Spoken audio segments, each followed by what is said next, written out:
3, 2, 1. Here we go!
Welcome to the Dennis and Andy Show a day early because tomorrow is Thanksgiving Eve and Dennis has some plans. So we're doing it a day early. Yo.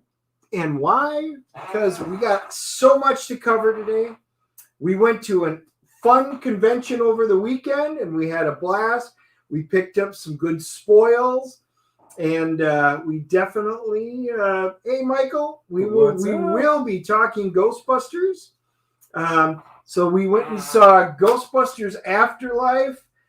We got caught up on Dexter New Blood. Oh, 3 episodes in, and it just feels like I never left. I know. It's like an old friend. It really does, though. Well, we'll talk about when we get to Dexter. Yeah. So we figured we needed to do the show a little early, so we're not going to go through all the new comics this week because we're a day early and we don't have them. But that's okay. We wound up we were down in Charleston for the weekend.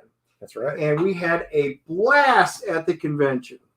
Hung out with Mr. Dan Fragaboom at the show, sat next to him, went out to dinner. It was good times. Yeah, it was a hoot.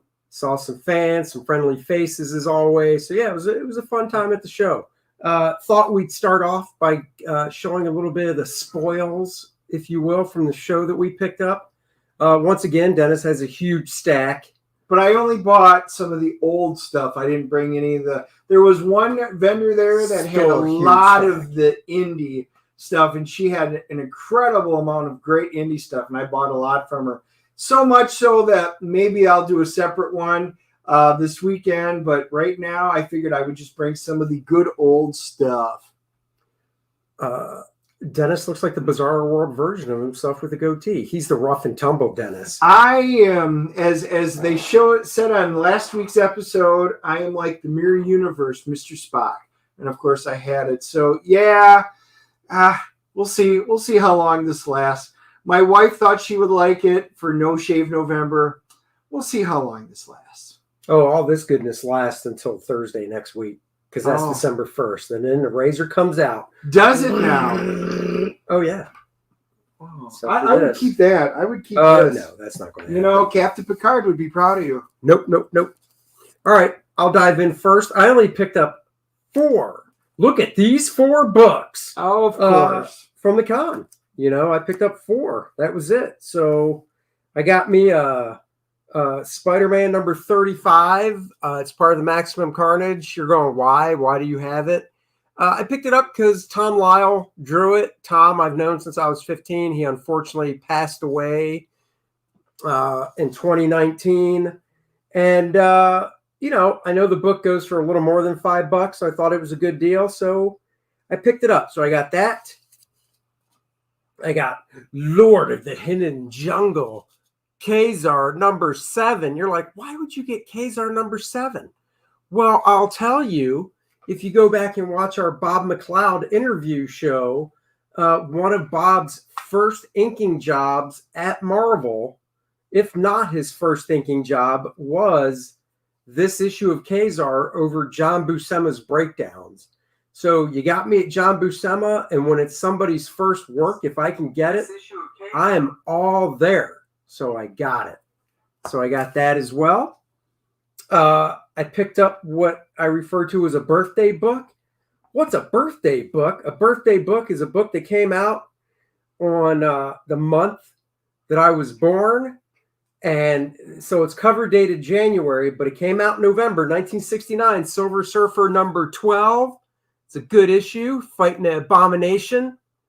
So I picked that bad boy up. And then last but not least, the first appearance of the Stranger in X-Men number 11. So I got me a copy of X-Men number 11 with the first appearance of the Stranger. So those are the 4 I got. So it's not quantity, it's quality. You know what? Now it's Dennis's turn with his quantity, if that tells you anything. Oh, no, that's not nice. Why? Because there is a quality book right there. Gold Key Star Trek issue number 15, one of the ones that I'm missing. So that was wonderful. Andy actually yelled across the thing. He found this one for me. This is one of the Pizza Hut giveaway ones, X-Men, and this one was issue number 2, and I had to look. So I had my trusty list with me, and behold, that was the one I was missing. He had all 4, but I was missing issue number 2, so I completed that. Here's my favorites. Oh, yeah. I found these as well, actually. I found a lot of stuff for Dennis. And do I get any credit, as in monetary credit? No. No. Why would you? You get credit on the show for finding these. So who Dennis had doesn't this? ever Chris find Foss me had these. Chris had these. Yeah. In there. And these were 2 good ones. They have the Star Trek The Motion Picture covers on them. I did open them up. The records are in great shape. So I need to get a new turntable, since I haven't had one since I got rid of all my picture discs and stuff like that. But I definitely want to sit down and play it. 2 great ones that I wound up picking up. Iron Man 6 and 7. These were in pretty decent shape. And, I'm slowly trying to fill in my Iron Man run. It's not nearly like I would on the X-Men, but they're both in pretty nice shape. Iron Man 7, birthday book. That's an Andy birthday book. It's an Andy birthday book, but this falls into the category of cover date November. So it came out in 1969, but it actually came out in September, but it's cover dated November, and I collect those as well. So Dennis is catching. I'm waiting for a show where Dennis goes, hey, I found you something you might like. Come look. Hasn't happened yet. Oh, I always find stuff, but Andy's like, nah. Captain Marvel, I'm slowly filling in my Captain Marvel. So I wound up getting issue number 15, which is great, Captain Marvel. And then 16, I needed 16. And 21 with the Hulk. Love Gil Kane the artwork. Hulk. Great story. And then 33, Thanos. Starlin. Old Thanos. Yep, Starlin stuff. Oh, yeah. That is great. Mayhem on the Moon. And look, he loved it so much, he bought 2 of them. I got 2 of them. Yeah. Gil Kane, Klaus Janson cover. And I did it again on Beautiful 38. And you're wondering, why did you get 2? Yeah, I didn't mean to. It's just throughout the whole day, I obviously didn't update my list. And, yeah, what can I say? I accidentally bought 2 of them from different vendors, forgetting that I had just bought them earlier. Literally just bought them earlier. And he says, I'm old, which I am older than him by like a month or so. But early onset Alzheimer's is not set in on me yet like it has on him. Well, I did have a stack of books that big. I mean, if I only get 4 books, I guess it's pretty easy to remember that. Whatever. Look at that. Defenders, issue number 4, First Valkyrie. Yeah. Another one of the keys that I needed. Barbara Norris. That is a great issue. I'm glad I got that. I wound up getting number 7, which I needed, and number 21. And I got all these from Lou. So Lou, you hooked me up pretty good. You had some pretty nice comics in there. And then there's 51, 56. Yep, wow. Defenders Rock, 71. So these are my Bronze Age kind of good stuff. And then I had told my wife, there it is. She came down, that I am going to go back. I used to collect all the Micronauts. I had the Micronauts toys, a bunch of them.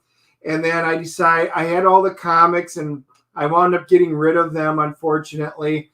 So, yes, I'm going back and recollecting the Micronauts all over again. So Lou had a nice copy of a #1. It was definitely worth the $30 to get that one.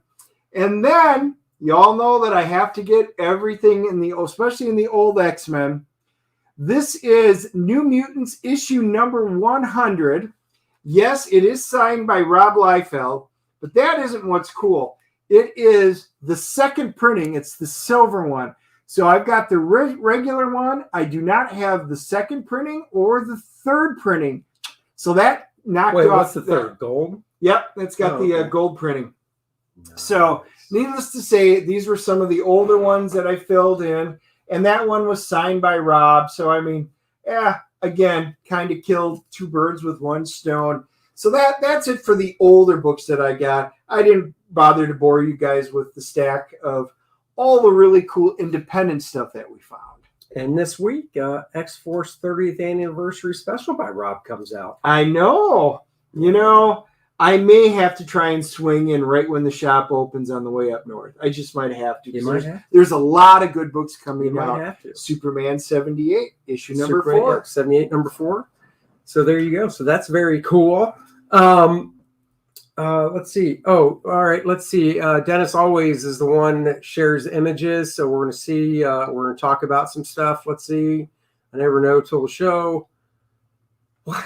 Oh, look at that. Why is this here? This is our fantasy football league. I'm not quite sure why it's here. Well, that would be because Andy and I played each other this week. Yes, we did. And this was important because I lost my first place by a few points, and I'm just stuck there. So I had to play Andy and win in order to be in contention for first place.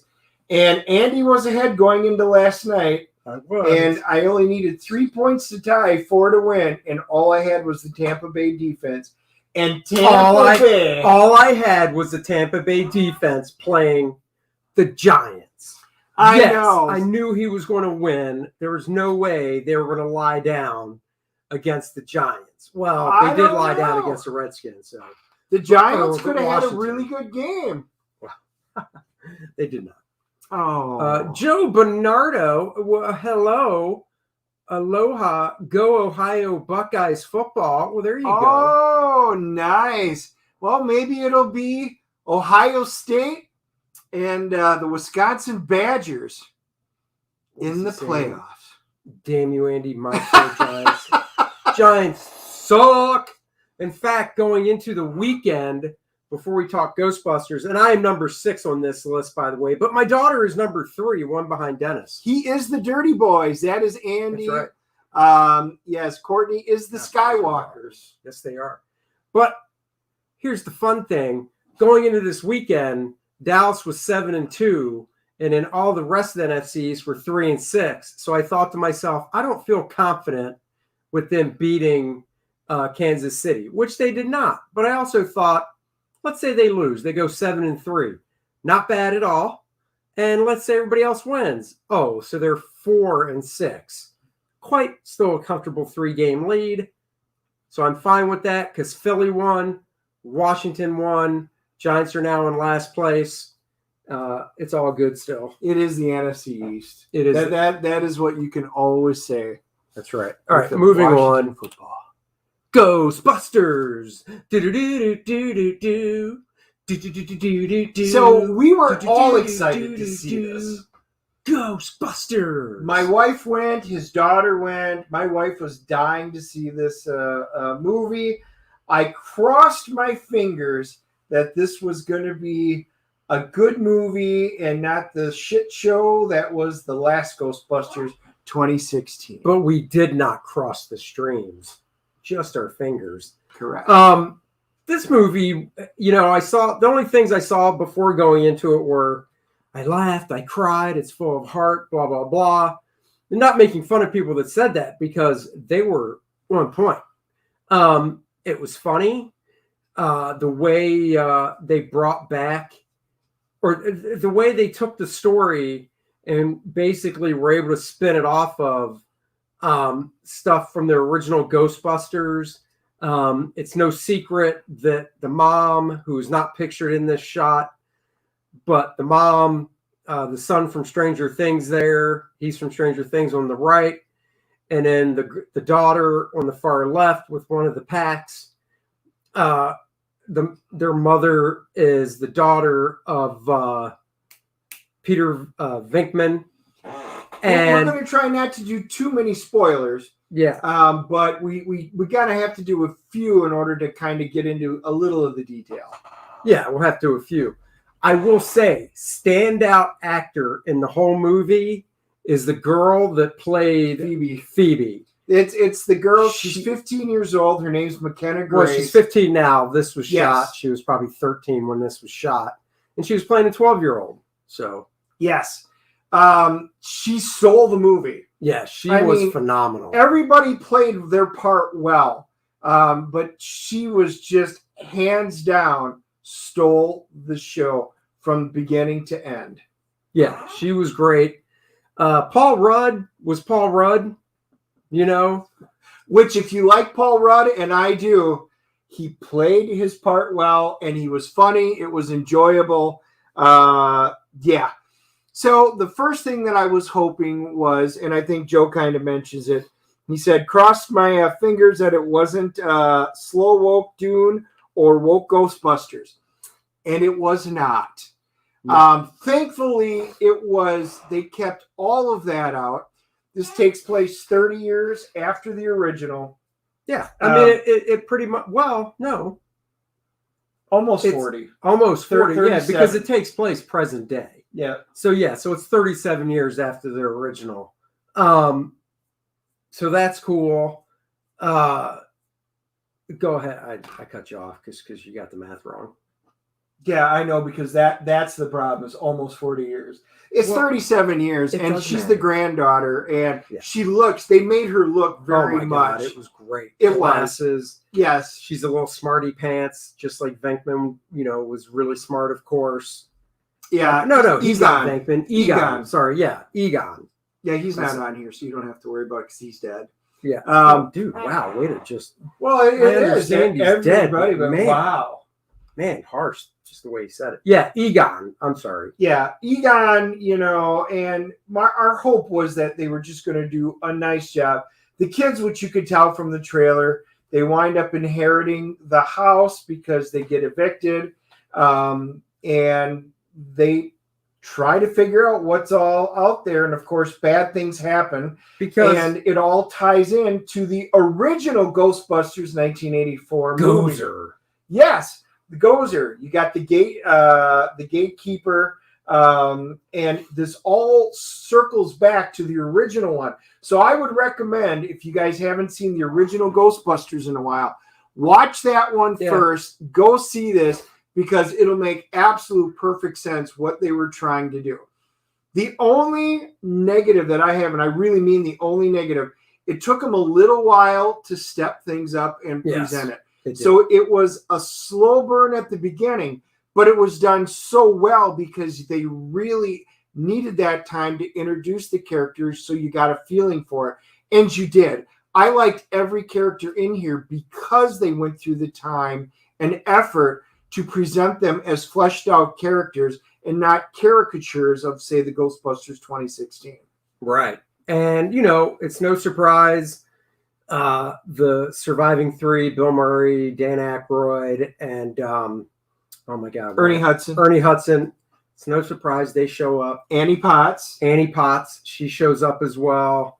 So that's not a big surprise. That was something that everybody was looking forward to. We'll just leave it at that for their capacity in the movie. Sigourney Weaver. They were awesome. Sigourney Weaver. Speaking of which, you'll definitely want to stay for throughout the whole credits, because there's a mid-credit and totally after the long draw credit stream. It had little Stranger Things feel to it, mashed up with the original. Yeah, I mean, a little bit. I would kind of agree with that. But, I don't know if I'd even think that if it wasn't for the fact that the kid from Stranger Things is in it. So you kind of get that visual recognition from it. Yeah, I don't know. This was great. We just put a few of the picks up there. The special effects were on par. Again, they made it look and feel very much like the one from 1984. They're using the same tech, basically. That is not Slimer. It is a new one, and it's actually funny what they wind up doing with him. He's great. The little guys here, they stole. Oh my God, the scenes that they're in, they're just awesome. I actually thought they were going to be ridiculously campy and terrible, and I'm like, oh my God, why would they do it? He didn't. They did a great job with them. They were so adorable. Everybody in the theater was like, "Aw, yeah, oh, all the great stuff that they do." And now there are a few great scenes. They do need to make, marketing wise, they should make like a 10-pack of these little guys that are squishy, that are that size. Keep them to the size that they were, right? Yeah, and make like a 10-pack that are like stress balls. Yes. Because they're puffy that way. That would be freaking This whole awesome. scene, they wind up taking over part of Walmart and going through doing things. They get into like the blenders and the other thing. It kind of has a feeling of the original Gremlins when they went. So it's got some of the really good throwbacks to some of that. You know what's funny about that? This isn't a big spoiler. Dennis just said you saw in the trailer, they're in a store. So it takes place in Walmart, this scene. The one thing that I thought was weird during that whole time in Walmart, it was just Paul Rudd. There were no other background shoppers. Right. There were no employees. I'm like, I meant to ask you about that after the movie, because I'm like, is it just me, or is it just weird that there's nobody in this Walmart except for Paul Rudd? No background shoppers. You hear a woman scream while he's getting ice cream, which was a funny scene, and he's looking around like, what? But you're right. There's no shots of anybody else in there, which was kind of funny. Let's see. They need to sell Stay Puft Guy. Yeah, I'm telling you, that would be so cool. A 10-pack. Yeah. You put them inside a marshmallow bag as well, so it just looks like the jumbo marshmallows, except they're those little dudes. They should, and they're like stress balls. Yep, they should. That would be absolutely great. And I wouldn't even ask for money from it with a genius idea that I had. Yeah, Paul Rudd again played Gruberson, was great. Carrie Coon played Callie the mom. Carrie Coon, she was good. I love her as an actress. Did you know she was Thanos's henchman, the blue chick? Oh, that was Carrie Coon. Oh, actually, I did not realize that. I mean, you hear it in the voice, you kind of see it in the face because those are all CG characters. I know. But yeah, that was Carrie Coon. She was also in, I'm trying to remember the name of the show it was on. I can't remember, it was a few years ago, but she's great. I love her in anything. So her Phoebe's little friend, he plays a kid named Podcast. He is so freaking hilarious. And again, they got the children's humor right in this. So even if you're taking your kids and stuff to this, the kids will like it because it's high school, early high school, maybe a junior high school, depending on the age of the kids. They will enjoy that because of the interactions that they have. Everything was just solidly done. We get the Ecto-1 and how they come across and how they build this up and get it running and the stuff that they do. It was great. There were a few things I'm like, oh, how did they figure that out so quick? But you realize in order to keep the movie rolling, they kind of had to miss a couple things. Yeah, you just have to take it with a grain of salt because I thought the same thing. I'm like, wow. I like the older son from Stranger Things. He fixes the car. He's mechanically inclined. They established that earlier in the movie. That's all good. But when it came to working the inside stuff inside the car it did feel like, wow, they learned that on the fly really quick. Yeah. But you just take it with a grain of salt because it was fun. The one thing, Jason Reitman, who directed it, he took over because his father, Ivan, did the original. Yep. We were afraid that, this was going to be like the 2016 where it was just going to be slapstick or kids. And it didn't make a lot of sense. He gave us the fans who love the original Ghostbusters, everything that we could want. He gave us fanfare for the originals. He developed the new characters and made everything make sense. And how he tied in everything and the characters' feelings, it was a complete all the way around success because they did everything that you wanted them to and more, and they did everything with heart. This was, in my mind, an absolutely wonderful movie. Far better than my expectations. I'd say it was kind of like a love letter to the first couple because there was only two before, right? There wasn't a third. Yeah, no, I don't count 2016. No, that doesn't. Yeah, so this really was kind of like what they're doing with Halloween, except with Halloween you have to discard every movie after basically the first one. Yeah. Well, this really is Ghostbusters 3. Yeah, it really is. I mean, they could have titled it that, but it's nice that they went with Afterlife instead of the typical 3. A lot of movies are doing that. Instead of a 2, it's blah blah blah with a title instead of blah blah blah 2. We're going to give the grades. You give yours first because I think I'm going to be a little different than you. I'll go at 8.5. 8.5 out of 10 is my grade on it. I am giving this one a 9.4. Whoa, 9.4. Dennis is in love with this movie. I am. I thought he was chubbing up a little. I will. There is a scene at the end which we will not spoil in this. It is so powerful and so amazing. Yeah. If you don't have at least choke up a little bit, if you don't have any feels, then you're not robot. human. You are a robot. It was so good and so powerful. You just choked up looking at it, especially if you're a fan of the original. They did it, and they did it well. They did it right. They did it better than any of us could have ever hoped for. This movie was great. It was a love letter to Ghostbusters fans. Yeah. There was no social justice warrior. There were no hidden agendas. This was a movie for the fans. Take your kids to go see this. Just go. This is a great movie. It is worth seeing it in the theater. Michael says, holy shit, really that good? Yes, it's really that good. I am surprised. Stay away from spoilers.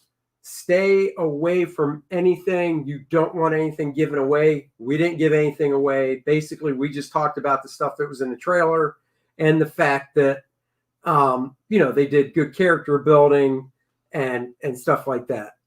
Yeah. Let's see. Drop tears at the scene, going to see it again Friday. Yeah, dude. Yep. Exactly. It was so good. And I was hoping that they would try and do something like we're alluding to, and they nailed it.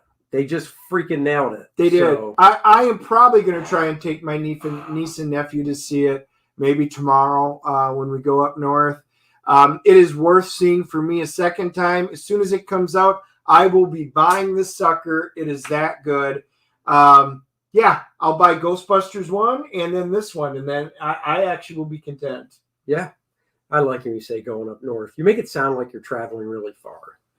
We're going up north. Might have to take some snow shovels. Oh, my God. We're going up. Dennis and his wife are taking a trip up north. Joe says he gives it an 8 out of 5 out of 10 because of pacing. That's the only reason I didn't give it a 9.6 was it was a little slow at spots, but it was justifiable so because of the way they built the background. Yeah, they didn't want to rush. I get it. They didn't want to rush to the main stuff, I guess. They had to build up. So, but I'm good with it. I'm totally good with it. So thumbs up, everybody. Now on to Dexter New Blood after 8 years, because Dexter went away in 2013. And I got to be honest, I need to see. I should have watched And I don't think you need to, but I should have watched the last episode of the series from 2013 because I tell you what, Michael C. Hall has aged really well. It's been 8 years and it doesn't look like it at all. No. The story takes place at a made-up city in upstate New York called, what's it called again? Iron Lake. Iron Lake, New York. So it's upstate New York. It's a fictional town. Yeah, it's a fictional town. What it looks like. He's been there for 10 years, so it's not chronological. You know, it hasn't been 8 years. You know, like the show ended 8 years ago. He's been there for 10, so they're doing that, which is cool. He's been basically, no spoilers, but he's been basically a good boy for 10 years up in Iron Lake. That means no killing. He dates the police chief. The police chief, yeah. Yep. He dates the police chief. He's settled into a life. He lives by himself. He lives out in the woods in a cabin. We don't want to give away too many spoilers. His son comes looking for him, and his son finds him. So there's some good conflict there. I'm trying to think. His name in the show is Jim. Obviously, it's not Dexter. Am I kicked out of the club if I say I've never watched any Dexter? Good God, Michael. What is your problem? Jeez Louise. He's a Giants fan. That's what you were going to say. You know what? You're a Giants fan. I mean, that just proves it. Giants fans have no clue how good this show is. This is a good show, believe it or not. I'm not going to say go back. How many seasons was Dexter? 6? 6, 7? 6 or 7. Yeah, that's the issue. There's a lot of seasons if you're going to try and get caught up. It was an HBO. No, it was a Showmax show, so that means there were probably 12 episodes, I'm guessing. So, I mean, you're looking at 72, 75 episodes. You don't need to go back and watch it. You might. It is a great show. My wife loves this show. It's a great show. If you have the time, yes. And it's on Netflix, so you don't have to pay for it. Is it still on Netflix? It is. Okay, yeah. So if you have the time, go back and rewatch it, or go back and watch it for the first time. You won't be sorry. If you don't have the time, watch the last season. Everybody's trying to get me to watch a show called You right now, which in a way is kind of like Dexter. No. However, they say it's not as good as Dexter. This is the best show of its kind out there. And we watched it. We loved it. We love the casting in it. The sister is phenomenal. That was in it. Jennifer Carpenter. I love this. I'm a loser. I've got the time. Well, we're not going to then take the time and start watching Dexter. We're not going to ruin anything, but Jennifer Carpenter's in it, who played his sister. Her role is fantastic. I think the casting for the son, who is basically 16, I believe, 15 or 16 in the show. Great casting for the son. He does a really good job. He's kind of dark as well. We're finding out, he was a little surprised at it. This is the girlfriend, the police chief. She's Native American. Yep, and of course, some of the tribal issues with the law starts already taking shape and playing into it. He, for the first time, instead of being based in Miami, which the first season was, he's gone to a place where it's really cold and really snowy, and to get away from it all. And it does, and it's well done. Clancy Brown, that's his name, right? Clancy Brown. Yeah. Clancy Brown's in it. Here's Dexter and his son. Jack Alcott plays his son, and he plays a really good son who's got a few issues of his own. You can tell he's Dexter's son. We'll just leave it at that. Yes, it's quite good. The first episode, I was curious if they would do any type of recap just to get new people caught up. They don't. They do a good job in exposition to basically get you caught up if you've never seen it. I mean, if you, like I said, if you don't want to go back and watch 75 episodes, you don't have to. They do a good enough job recapping through exposition and stuff. You know, there's not, what I meant was, I thought that maybe the first 5 minutes of episode 1 might actually be some montagey type thing to get everybody up to snuff. But Andy goes, did they do that? And I'm like, nope. It just picks up in the new one as if it was just a new season, which is good. Yeah. Needless to say, by the end of episode 1, he's killed somebody. Not a spoiler. That's what Dexter's about. Let's be honest. You're not going to have a 10-episode new season of Dexter where he's like, ho, ho, ho, I'm not killing anybody. Clancy Brown's the dad of one of the characters, and we won't say a whole lot more other than I was waiting for him to say, there can be only one. Was he an Highlander? Yeah, it's Keegan. Oh. Yeah. Not the movie. The original movie. Yes. Really? Yes. I got to Google that because that was over 30 years ago. Yep. He was young. Yeah, I didn't. It's better to burn out than to fade away. Okay, that's him. So, yeah, there's like any Dexter. There's nice twists and turns. There's interesting characters. There's there's the sister. She's great. There's interesting characters, obviously all new characters except for Dexter and his sister. Nice character development. Every episode leaves you with a great cliffhanger where you're like, oh! And it's almost the way they do it. There's just the Dexter way that they end every show where even if, you're not watching the clock, but when it's getting there, you're like, oh no, it's about to end for the week. Damn it. Yep. I'm going to have to wait another week. Damn it. And it was lucky because I watched the first 2 Saturday night and then the new one came out Sunday night and I watched it on Monday. So I didn't have to wait a whole week. Now I've got to wait a whole week. He's right. Joe corrected me. I see that. I said Keegan. Keegan was my sorcerer. Kurgan. Not Keegan. You are right. Keegan was my 18th level sorcerer from Dungeons and Dragons. Sorry. I do confuse the two. Now he's getting nerdy. Thanks, Joe. There's that. So we can remove this. So, I don't know. Should we give Dexter what we think so far? I know. The cool thing, the one thing I'll say the one thing I'll say about, Dexter is I enjoyed the first series so much, and I was like, I just don't think this is going to have the same feel. I mean, it's in the future. It's kind of like a money grab kind of thing. Nope, it absolutely did. They did a great job of tying it in and making sense of where he was to where he came in. Again, this was well thought out, not a whole bunch of garbage thrown into it. Truly like what they did. This was well thought out, which for Hollywood, it's kind of a breath of fresh air. You can do it. I know. That's a tongue twister. It was. It's very good. So if you like Dexter, watch it. If you've never watched Dexter, it is kind of a good jumping on point. And yeah, I mean, so far I'm saying it's for Dexter, and I love Dexter. I'm giving it a sweet 9.2. Wow. For the first 3 episodes. I think it's good. He works himself into a little hole.